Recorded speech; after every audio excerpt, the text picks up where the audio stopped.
हज बहुत आसान है, अगर सीख के जाएं तो हज बहुत आसान है। सबसे पहले आप सीख के जाएंगे, वहाँ पे सऊदी गवर्नमेंट के हिसाब से उनकी जो इंतजामी मामला के हिसाब से तब्दील होती रहती है। कभी मकतब नंबर पहले कुछ हुआ करते थे, अब जोन्स आ गए हैं, तो सारी डिटेल्स हमारी वीडियोस में मौजूद हैं। आप चाहे ए कैटेगरी का आपने हज लिया हो, चाहे बी कैटेगरी का लिया, आपको चलना पड़ेगा, लाजिम है। बहुत से लोग जॉगिंग वगैरह स्टार्ट कर देते हैं, लेकिन वो जॉगर्स पहन के करते हैं। जो चप्पल आपने परचेज की होगी उसी में वॉक करें, उसी में प्रैक्टिस करें। गर्मी है, तप है, दर्द है, कुल्फत सफर की है, ना शुक्र ये तो देख अजीमत किधर की है। क्या बात।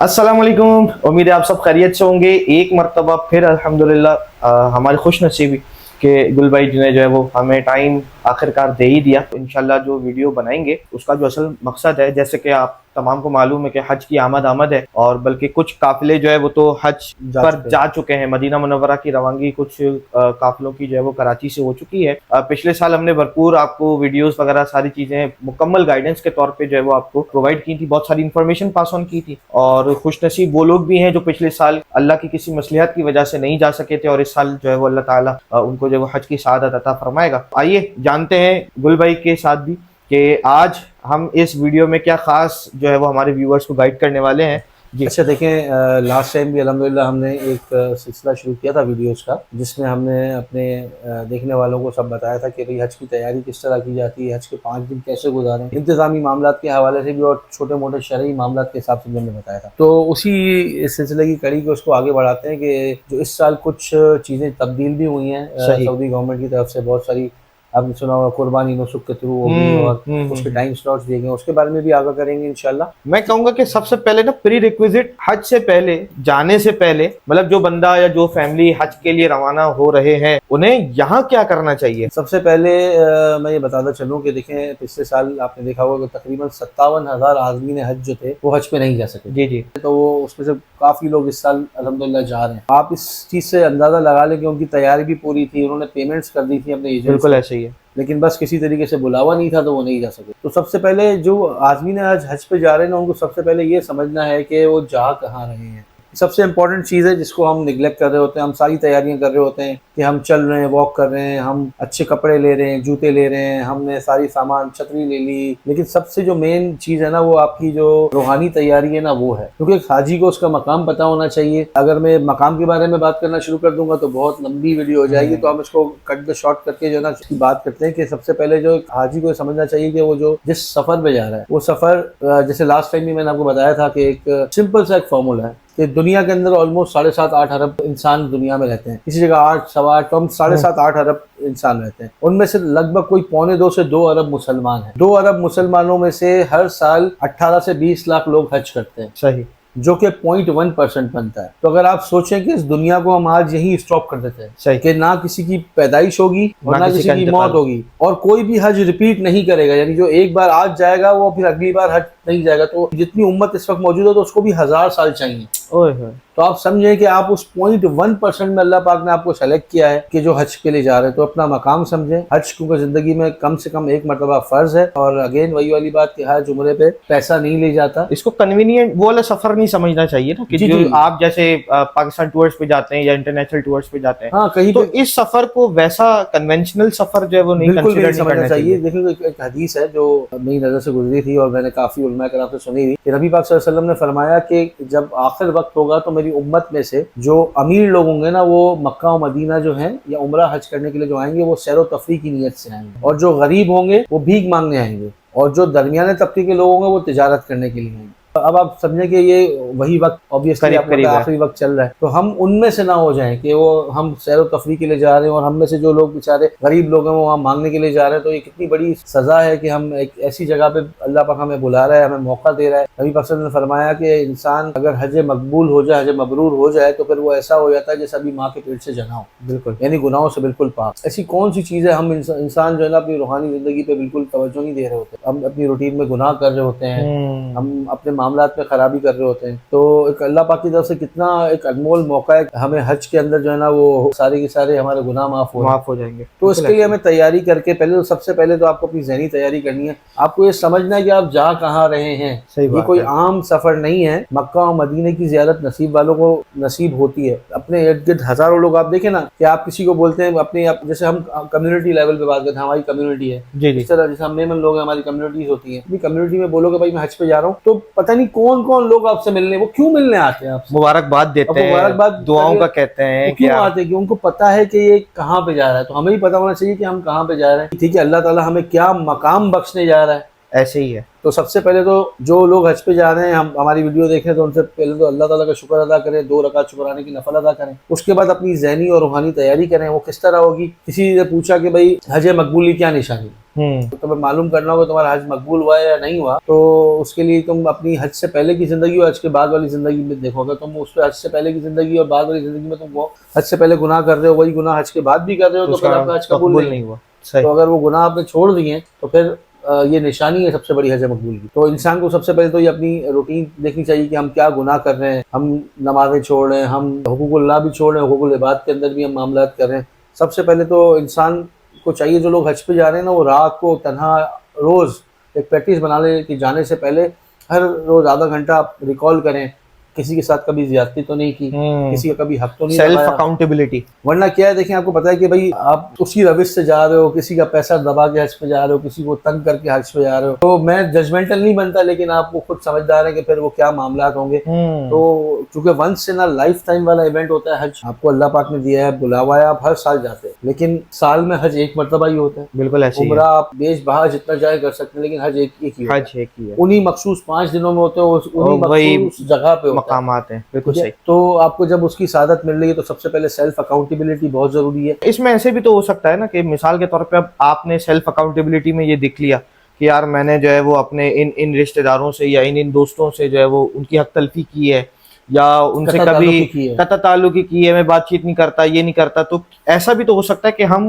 ये अज्यूम करने से बेहतर है कि वो हमसे मिलने के लिए, हम खुद उनसे मिलने के लिए चले जाएं। जी, यहाँ पे तो आपने इंतजार ही नहीं करना ना कि यार वो मिलने के लिए आएगा। तो आप सबसे पहले पहला कदम आपने खुद उठाना कि आपने किसी की हक तलफी की है, आपको चाहिए सबसे पहले उससे आके माफी मांगे और कोशिश करें कि हज पे जाने से पहले जो हक तलफी की है उसकी भरपाई कर दें। सही नहीं कर सकते, लेकिन एक नियत कर ले, हज पे आने के बाद कर दें, लेकिन उससे माफी मांग ले एटलीस्ट। अगर बंदा पहुंच भी ना सके तो आजकल तो डिजिटल सोशल मीडिया का दौर है, तो व्हाट्सएप करते हैं, मैसेज करते हैं। देखिए रस्मी मैसेज बड़े चलते हैं कि मैं अल्हम्दुलिल्लाह मैं हज पे जा रहा हूँ और जाने अनजाने में मैंने किसी का दिल दुखाया, तो ये तो एक रस्मी माफीनामा हो गया ना। हमें पता होता है, इंसान को कैसे नहीं पता होगा कि उसने किसके साथ क्या ज्यादती की है। हम बज़ाहिर जितने भी मौजूद बन जाए मुझ समेत, लेकिन हमें अंदर पता है कि हम किस तरह के लोग हैं, क्या किया है, हम क्या करते हैं। खबर का हाल तो मुर्दा ही जानता है। तो इंसान को अपने बारे में पता होता है कि भाई उससे क्या गुनाह किए, वो क्या गुनाह कर रहा है, उससे किसकी हक तलफी की है, किससे कता ताल्लुक की है। मैं कहता हूँ अगर कता ताल्लुक की किसी से, भाई बहनों से, रिश्तेदारों से, अजीजों से कोई कता ताल्लुक की है, उनकी गलती के ऊपर, तो उनको भी माफ कर दें, वो गले लगा लें। अल्लाह ताला को शायद आपकी यही अदा पसंद आ जाए कि हज मकबूल हो जाए। तो ये रूहानी जो आपकी जो है ना वो तैयारी है ना, ये बहुत जरूरी है। और आपको मैंने बताया कि आपको पता होना चाहिए कि आप कहाँ जा रहे हैं। यकीन करें कि मैं ऐसे ऐसे लोग देखता हूँ कि जो बिल्कुल उनको पता नहीं होता। अच्छा, वो कैसे मालूम पड़ता है कि चूंकि हज का सफ़र है, हम हज लोग आपको अल्हम्दुलिल्लाह 3रा साल है कि वीडियोस बना रहे हैं, बैठे बैठे लोगों को समझाते हैं, लेकिन उसके बावजूद भी बुक्स खोल के देखनी पड़ती है कि यार कहीं कोई गलती नहीं कर रहे, कोई चीज़ मिस ना हो जाए। तो जो लोग पहली बार जा रहे हैं या जो दूसरी बार या तीसरी बार भी जाते हैं, तो उनको चाहिए कि भाई वो सीख के जाएं, स्टडी करके जाएं। चूँकि हर चीज़ हर साल वहाँ पे सऊदी गवर्नमेंट के हिसाब से उनकी जो इंतजामी मामला के हिसाब से तब्दील होती रहती है। कभी मकतब नंबर पहले कुछ हुआ करते थे, अब जोन्स आ गए हैं, तो सारी डिटेल्स हमारी वीडियोस में मौजूद हैं। तो हज को सीख के जाना है हमें, सही हो गया, शरई हवाले से भी, इंतजामी हवाले से ठीक हो गया। तो मैं देखता हूँ लोगों की बहुत ज्यादा दिलचास्पी, वहाँ देख लेंगे जाके यार, वो वहाँ पे मुफ्ती साहब उनसे पूछ लेंगे। तो ऐसा नहीं, अल्लाह ताला नहीं देख रहा कि मैं इस बंदे को उन 2 अरब में से इन 20 लाख को बुला रहा हूँ। 20 लाख में से कितने रिपीटेड होते हैं जो दूसरी बार, तीसरी बार जा रहे हैं, चौथी बार अल्हम्दुलिल्लाह जा रहे हैं। तो उन कम लोगों में से आपका नाम आया है, तो अल्लाह पाक देख रहा है कि मैं इसके ऊपर इतना बड़ा एहसान कर रहा हूँ और ये इसको सीख के भी नहीं जा रहा। लगन से जाना चाहिए ना, शौक से भी जाना चाहिए। भाई लोग ऐसे भी जा रहे होते, मैंने भी देखा है कि ऐसा लगता है कि बस एक जिम्मेदारी थी, एक बोझ था जो बस हाँ। उतारने जा रहे हैं कि बस मक्का जाएंगे, हज करेंगे और मदीना जाएंगे, हाजिरी देंगे, वापस आ जाएंगे। ठीक है। अब ये अच्छा, इसका दूसरा अंदाजा ये होता है कि यार वो हम कितना चलना पड़ेगा। यार आप इस बात को देखते हैं, आप वो सोचें ना कि मैं कल ही हमारे हज ट्रेनिंग प्रोग्राम में जो है ना, वो सलमान गुल साहब जो है उन्होंने एक बहुत अच्छी बात की, और उन्होंने कहा कि भाई ये जो इस तरह लोग होते हैं, तो उन्होंने एग्जांपल दी कि आज से 150 साल पहले जो है ना, तो बड़े सगीर पाको हिंद उस वक्त हिंदुस्तानी था, इधर से हज का या उम्रे या काफिला जा रहा था, बस यानी हरमैन शरीफैन काफिला जा रहा था। तो उस वक्त बहुत गर्मी थी, बहुत ज़्यादा गर्मी की शिद्दत थी, से आजकल हीट वेव होती है। अच्छा पहले के लोग तो आपको पता है कि मवेशियों पे वो सफ़र करते थे। जी बिल्कुल ऐसा आज तो एरोप्लेन है, इतनी एसी वाली गाड़ी है, 4 घंटे में कराची से जद्दा, तो वो लोग 45-60 दिन के बाद पहुंचते थे, वहाँ पहुंचते थे। कभी समंदर का रास्ता है तो पूरा प्रोटोकॉल होता था उसका। तो वो रास्ते में उनको ये भी खबर आई कि भाई डाकू भी लूट रहे हैं, ऐसे ही है। तो डाकू भी लूट रहे हैं, और वो इतनी गर्मी की तपिश है, सफ़र मुश्किल हुआ है। तो उस वक्त जो है ना, वो काफिले के जो अमीर थे ना, वो थे हमारा आला हज़रत अहमद रज़ा खान बरेली, फाजिल बरेली रहमतुल्लाह अलैह। तो उनके पास वो शख्स आया कि हज़रत हम ये हरमैन शरीफैन का सफ़र अभी मौखिर कर देते हैं। तो उन्होंने पहले पूछा कि भाई क्यों मौखिर कर देते हैं? तो कहा हज़रत साहब इस वक्त इतनी गर्मी है, इतनी शिद्दत है, डाकू लूट रहे हैं, ये डाकू लूट रहे हैं। तो पहले थोड़ा सा मुस्कुराया, उसके बाद उन्होंने पूरा अपने सफरनामे में पूरा जो शेरी अंदाज में शायराना अंदाज में लिखा है, तो उन्होंने फरमाया कि भाई गर्मी है, तप है, दर्द है, कुल्फत सफर की है, ना शुक्र ये तो देख अजीमत किधर की है। क्या बात। अब आप देखें कि यार उस वक्त के लोग जो इतनी उसके अंदर दुनियावी आजमाइशें हैं। हाँ, जब मैं वो ये शेर सुनता हूँ तो मैं कहता हूँ कि यार जो चीज मैं समझ पा रहा हूँ ना, मैं चाहता हूँ कि हर कोई ये समझे। बिल्कुल इस शेर को अपने अंदर उस तरह लेके, यार गर्मी है, वो 150 साल पहले की गर्मी, आज की गर्मी नहीं। आप एसी में जा रहे हैं, आप जब बस में बैठ रहे हैं तो उसके अंदर भी एसी चल रहा है, होटल में भी एसी चल रहा है, तो उस वक्त की बात है। गर्मी है, तप है, दर्द है, कुल्फत सफर की है, ना शुक्र ये तो देख अजीमत किधर की है। क्या बात है। तो ये जब अपने अंदर हम जज्बा लेके आएंगे ना, तो इंशाल्लाह सारे मामला इस हवाले से सही हो जाएंगे। जो दूसरी तैयारी है हमें, वो हमें ये करनी चाहिए, क्योंकि हज का सफर है, आप चाहे ए कैटेगरी का आपने हज लिया हो, चाहे बी कैटेगरी का लिया, आपको चलना पड़ेगा, लाजिम है। मुश्किल कुछ भी नहीं है, हज बहुत आसान है, अगर सीख के जाएं तो हज बहुत आसान है। सबसे पहले आप सीख के जाएंगे, और हिम्मत चाहिए। देखिए आपका एक कन्वेंशनल ट्रिप नहीं है। जब आप चार्ज होंगे ना, बिल्कुल आपको ऑटोमेटिकली हिम्मत आएगी, आपको सोचने की जरूरत नहीं। बिल्कुल ऐसे देखिए वहाँ पे वॉशरूम्स कैसे होंगे, मुझे कितना चलना पड़ेगा, कितने किलोमीटर चलना पड़ेगा, ये सारी बातें सेकेंडरी हो जाएंगी, आपके दिमागों में में नहीं आएंगी। कदम कदम पे फरिश्तों की भी तो नुसरत है कि जिन्होंने अपनी जिंदगी के अंदर, अगर उन्होंने यहाँ से 100 मीटर 200 मीटर तक कोई जनरल स्टोर पर भी जाना होता तो बाइक गाड़ी पे जाते, लेकिन जब वो हज पे गए तो पैदल हज किया माशाल्लाह उन्होंने पूरा। क्या बात है। ये वो रूहानी जज्बा, अगर हमें पता होगा ना कि हम कहाँ जा रहे हैं, तो ये सारी चीजें हम भूल जाएंगे। बिल्कुल तो कितना चलना है, कितनी गर्मी है, या कितना आजमाइश है। वो सफर तो है, एक सफर है, वहाँ पे 18 से 20 लाख लोग होते हैं, लेकिन यादगार भी तो कितना है ना, साल में बहुत कम लोगों को नसीब होता है। आप सोचो यादगार सफर है। मैं कहता हूँ कि यार कोई बोलता है कि यार कोई मजदूर है, उसको पता है कि यार मुझे दिहाड़ी मिलेगी, मुझे कोई ये रोड के ऊपर जो है ना वो पूरा यहाँ से वहां तक खोदना है, मुझे 3000 रुपये मजदूरी मिलेगी। तो ये भी आपकी मजदूरी है कि आपने जिंदगी जिसकी जितनी उम्र है, 30 साल 40 साल 50 साल 20 साल 15 साल 50 70 80 जिस उम्र में भी है, वो हज अगर करेगा, हज मकबूल हुआ तो उसके सारे गुनाह माफ। मजदूरी भी तो देखी कैसी है कि पूरी जिंदगी का जो गुबार अपनी जो बहुत बड़ा रिवॉर्ड है, सारा अल्लाह पाक माफ कर रहा है। तो उसके लिए हमें तैयारी भी करनी है, हमें हज को पूरा शरई हवाले से, इंतजामी हवाले से समझ के जाना है।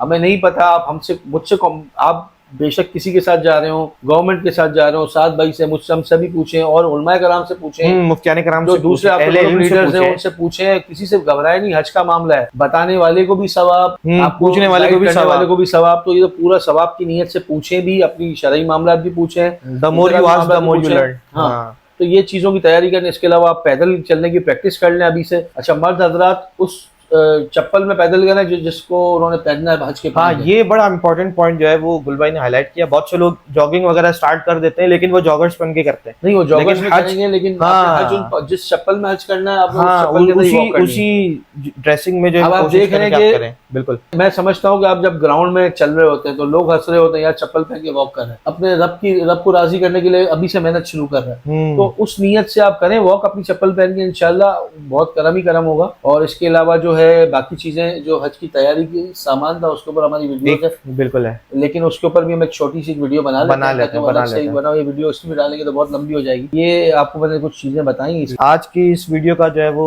कंक्लूजन जो है वो यही है कि आप इस सफर की अहमियत को जाने कि दुनिया में 0.1% शायद मुसलमान है कि जो जिनको हज नसीब होता है। तो आपने अपने रिश्तेदारों में, दोस्तों में ये कोशिश करनी है कि भाई किसी का दिल तो नहीं दुखाया तो उनसे माजरत करें, उनसे माफ़ी मांगें। और इसी तरीके से जो है आपने ये भी चीज़ें देखनी है कि भाई आपने रूहानी तौर पर अपने आप को प्रिपेयर करना है, और साथ ही साथ अपने वो मामलात भी तय करें कि किसी के कुछ पैसे आपने देने हैं या किसी की हक तलफी की है। और फिर साथ ही साथ जैसे गुल भाई ने मशवरा दिया कि जिस चप्पल में आप हज अदा करेंगे, जो चप्पल आपने परचेज की होगी उसी में वॉक करें, उसी में प्रैक्टिस करें। पता चला कि ग्राउंड में तो आप जॉगर्स पहन रहे हैं, वो स्केचर्स पहन रहे हैं, वो तो बड़े कंफर्टेबल है, लेकिन चप्पल आपकी इतनी ज्यादा कंफर्टेबल नहीं है। और चप्पल खरीदे भी तो अच्छी चप्पल खरीदे, क्योंकि लोग, मैं एग्जाम्पल दूं ना, जैसे कुर्बानी का भी है, बकरा ईद पे हम कोई जानवर लेने जाते हैं तो हम उसकी इतना बार्गेन करते हैं, पूरी मंडी घूमते हैं, नाप तोल करके ये इतने मन का है, ये इतने का होना चाहिए, हर चीज टू द पॉइंट करते हैं। बिल्कुल ऐसे है। अब ये वो तो एक सिर्फ कुर्बानी है जो हर साल होनी है और आप हर साल अल्हम्दुलिल्लाह कर रहे हैं। अब अल्लाह पाक आपको इस साल हज के लिए बुला रहा है तो आप उसको कंपेयर करें। इधर भी आपने चप्पल लेनी है तो आपने बहुत अच्छी चप्पल लेनी है। आपने जहाँ पे 12 लाख रुपए, 13-14 लाख रुपए हज पे खर्च किए तो 2, 3, 4, 5 हजार रुपए की बहुत अच्छी चप्पल ले लें, कोई कॉम्प्रोमाइज ना करें। ठीक है। उसके अलावा आप जिस तरह आप कुर्बानी के मामला में हर चीज देखते हैं, हज के मामला को भी देखें कि वहां का भी अजर और यहाँ का अजर उससे कितने गुना ज्यादा है। जैसे आपको पता ना, हरम में मक्का के अंदर आपने भी सुना होगा कि एक नेकी का सवाब 1 लाख नेकी है, लेकिन वहां पे एक गुनाह का सवाब, एक गुनाह का वबाल 1 लाख गुनाहों के बराबर। ये भी है। तो हमें ये भी देखना है कि जब हम वहां पे हरमैन शरीफैन के सफर पे जा रहे हैं तो वहां पे हम बेजा किसी की चुगली ना करें, वहाँ पे शिकायत कम से कम करें, कोशिश करें कि दरगुजर करें। सफर है। अच्छा, वहाँ पर लोग अक्सर यही पूछते हैं ना, हाँ भाई कितने का पैकेज करवाया, हाँ भाई खाना कैसा था, हाँ भाई ये कैसा था, हाँ भाई वो कैसा। ठीक है, आपने उसके लिए पे किया है, आप पूछे, लेकिन देखें ये सारी चीजें सेकेंडरी हो जाती है जब आपको पता हो कि हम इधर क्या कर रहे हैं। मकसद या असल पर्पस क्या है। आप मुजदलिफा की रात देखें ना, चाहे 50 लाख का हज लिया या 12 लाख का, वो खुले आसमान के नीचे ही क्या सोएगा। बिल्कुल ऐसी, उसी बेयारो मददगार खुले आसमान के नीचे सोएगा। अल्लाह ताला को वो हालत पसंद है। बिल्कुल ऐसी, जब हाजियों के एहराम से पसीने की खुशबू आ रही होती है, क्या बात, वो मिट्टी में पूरे के पूरे धूल के अंदर जो ना लगे हुए होते हैं, वो अल्लाह ताला को हालत पसंद है, क्योंकि अल्लाह की खातिर किया जा रहा है। बिल्कुल है, रिज़ा इलाही, ख्याल करें इंशाल्लाह, और तो अल्लाह पाक करम करेगा। बहुत शुक्रिया, थैंक यू सो मच। आप लोगों ने यहाँ तक हमारी वीडियोस देखी, अपने दोस्तों के साथ और जो आपके व्हाट्सएप के ग्रुप्स वगैरह बने हुए होते हैं उनमें जो है वो आप शेयर करें ताकि ज्यादा से ज्यादा लोगों का फायदा हो। मिलते हैं नेक्स्ट वीडियो में। अस्सलाम वालेकुम।